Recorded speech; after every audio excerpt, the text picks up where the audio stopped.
When I saw these documents, I couldn't sleep for 3 days. The real face of Sir William Harrison, Manchester's most respected businessman for 25 years, is darker than you could ever imagine. And today, I'm sharing all those documents with you. My name is Dr. James Mitchell, and I've been a forensic pathologist for 20 years. I can't count how many files I've seen, how many cases I've solved, but none had shaken me like this, because this time I wasn't facing just a criminal. I was facing a monster. And worse, a monster that everyone knew, respected, and trusted. Sir William Harrison. There's no one in Manchester who hasn't heard this name. Founder of Harrison Industries, philanthropic businessman, the city's biggest donor. He built half of the Children's Hospital. He's a major sponsor of Manchester United Stadium. He's donated 12 ambulances to the NHS. Every Sunday, he goes to church. Every Christmas, he visits the orphanage. But there's a Sir William Harrison you don't know. The one who operates in the darkness of night, targeting homeless children, abusing trust. And today, I can no longer stay silent. I cannot hide these documents. People must learn the truth. Let me ask you just one question. Have you ever wondered where such a wealthy person's money really comes from? 3 months ago, my door was knocked. It was 11 p.m. Manchester's typical rain was pouring outside. When I opened the door, there stood a woman in her 30s, trembling, her eyes filled with fear. She held a black briefcase in her hands. "Dr. Mitchell," she said, her voice shaking, "I don't know you, but you're an honest man. There's no one else in this city I can trust." That woman's name was Sarah Thompson. She had been working as an accountant at Harrison Industries for 7 years. She wasn't just an ordinary employee. She was part of Sir William Harrison's inner circle. Someone who knew all the finances, had access to confidential files. "I waited 6 months to extract these documents," she said. "Every night, 1 page at a time, sometimes just a few lines. If he catches me, he'll kill me. But I can't stand it anymore. This silence is killing me." When she opened the briefcase, 143 pages of documents lay before me. Bank records, photographs, handwritten notes, phone logs, addresses, names. Each one was part of Sir William Harrison's 25-year life. But this life was completely different from his public persona. "Doctor," said Sarah, "what you see in these documents is just the tip of the iceberg. The reality is much more horrifying. The man we call Sir William Harrison actually lives with 3 different identities, and we only know one of them." That night, I hosted Sarah at my home, because she was now in great danger too. When I started examining her documents the next morning, I understood why she was afraid. Even the second identity was horrifying, but the third identity took things to completely different dimensions. Dr. Richard Sterling. With this identity, he operated a private health clinic called Sterling Medical Center, officially appearing to perform plastic surgery and cosmetic operations. But in reality, this clinic was one of Britain's largest organ trafficking centers. Among the documents were organ transplant operation lists, kidney, liver, heart, cornea, and it was clearly written where these organs came from. Hospital records were fake, donors were imaginary, and recipients were mostly wealthy patients coming from foreign countries. The most shocking detail was the organ procurement method. The young girls he kidnapped with the Marcus Blackwood identity, he turned into organ donors at the clinic he operated as Dr. Richard Sterling. By force. According to Sarah's accounts, there was a secret operating room in the basement of the Harrison Industries building. Sometimes strange sounds came at night, she had said. Most of the staff didn't work night shifts, but those sounds came. One night, I overcame my curiosity and went downstairs. I heard medical equipment sounds, something resembling ambulance sounds. The clinic's financial records showed that a single kidney transplant was charged £150,000. Liver transplant was £250,000. These operations were performed 3 to 4 times a month. Annual income reached £8 million. Now I understood where Sir William Harrison's wealth came from. Harrison Industries was just a front, philanthropy was just camouflage. The real money came from human organs. The most shocking among the documents were the photographs, operation photos, before and after images, patient records. Each represented a life lost, a family's destruction. But what was truly horrifying was how systematically this was done.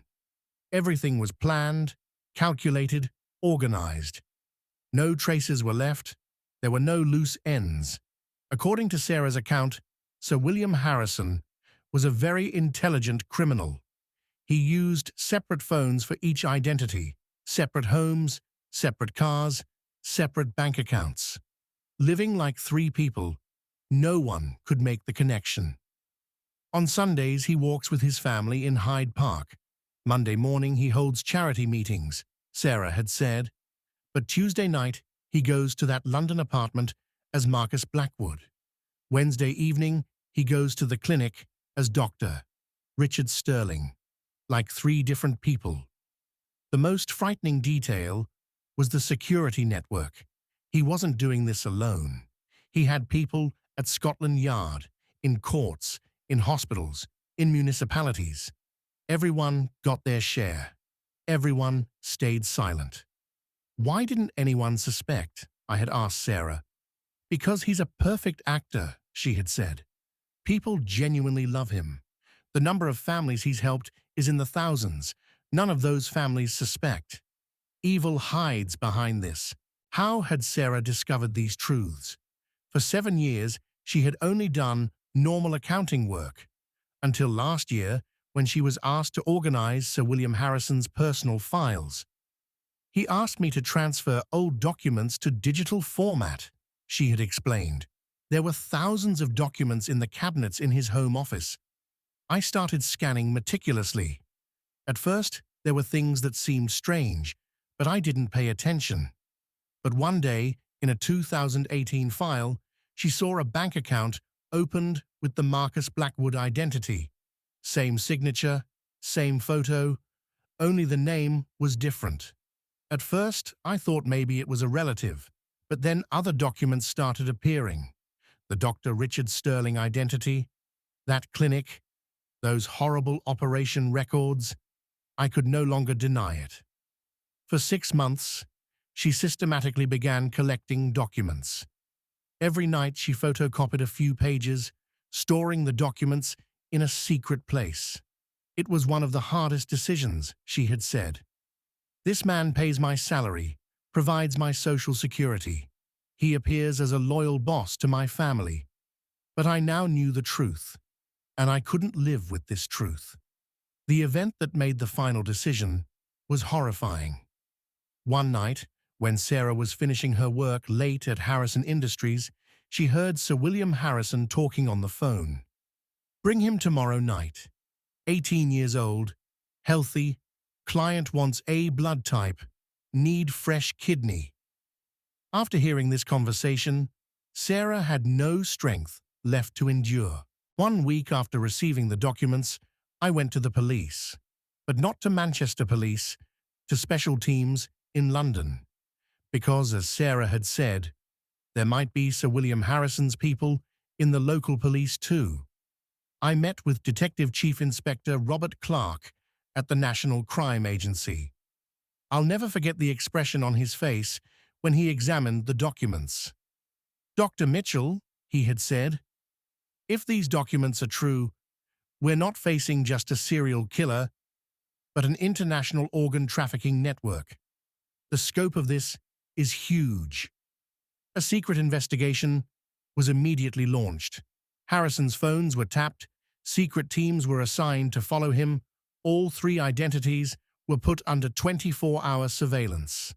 After 2 weeks of tracking, horrifying truths emerged. All our suspicions were correct. None of the young girls who went to that London apartment with the Marcus Blackwood identity ever came back out. Ambulances were going back and forth from the clinic operated as Dr. Richard Sterling at midnight. But the most shocking discovery was made in the basement of the Harrison Industries building. Investigation with hidden cameras confirmed there really was a secret operating room. Moreover, it was in use at the time. That's when the operation decision was made.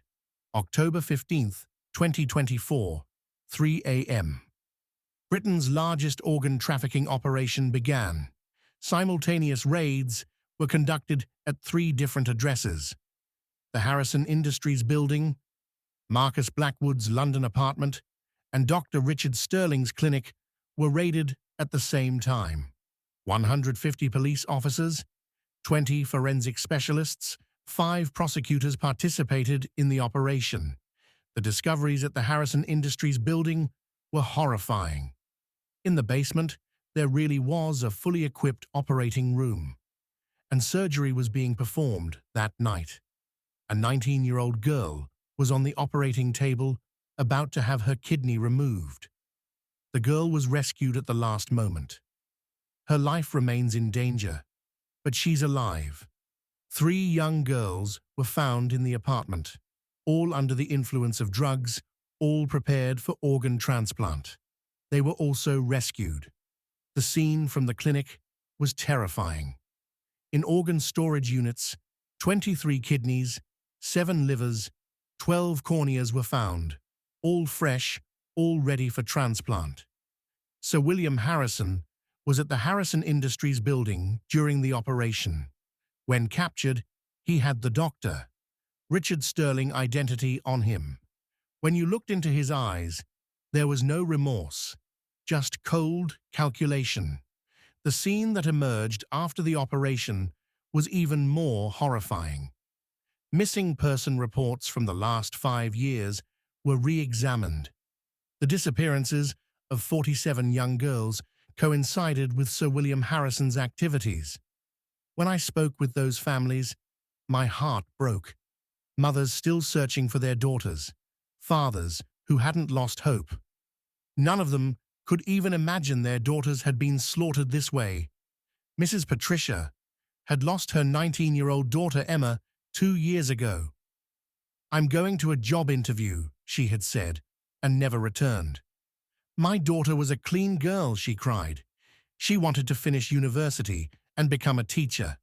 How did this monster follow her so closely without anyone noticing?" Mr. David had lost his 22-year-old daughter Sophie. Sophie was studying nursing, was helpful, volunteered in charitable work. "Maybe that's why that monster chose her," he said through tears. "Because she was kind-hearted, because she trusted people. He abused this trust." The most painful part was that some of these families were grateful to Sir William Harrison, because he was also helping these families. After kidnapping and killing their daughters, he was sending financial aid to their families.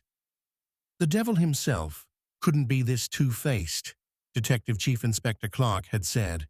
After Sir William Harrison was captured, the entire network began to unravel, because he wasn't working alone. The scope of this was much larger than estimated.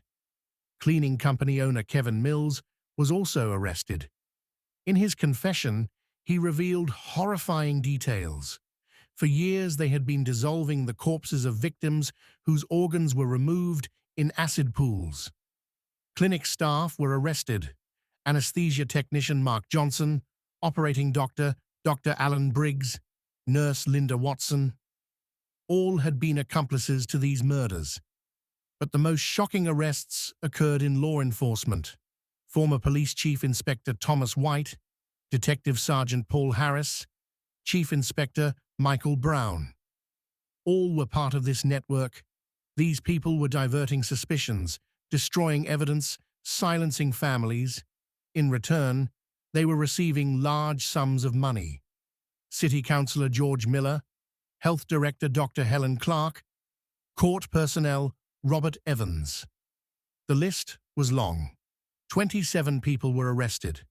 The financial dimension of this network was also horrifying. In the last 5 years, they had obtained £40 million in income.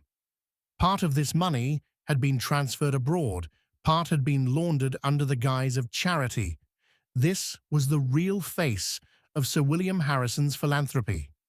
Aid made with money from stolen lives. Today, 3 months after the operation, trials continue. Sir William Harrison is being tried for 47 separate murders, 31 cases of organ trafficking, 156 cases of human trafficking. The prosecutor is requesting 47 life sentences, but the real punishment is being lived in consciences.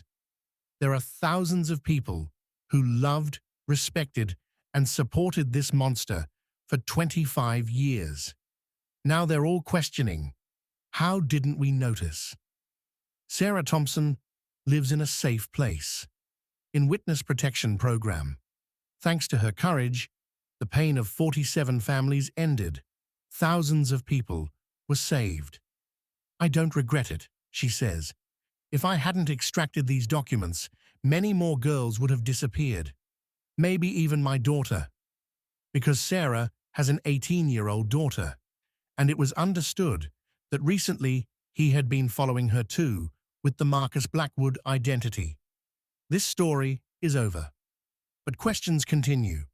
How many more Sir William Harrisons are among us? How many more double lives are being lived? How many more families don't know the truth? This is the truth these documents wanted to tell you. Evil sometimes hides behind the most unexpected faces, and it can only be stopped when brave people expose it. For sharing these documents with you, I'm now in danger too. But truth is stronger than us, and truth eventually comes out. Sir William Harrison's story ends here, but the pursuit of justice continues.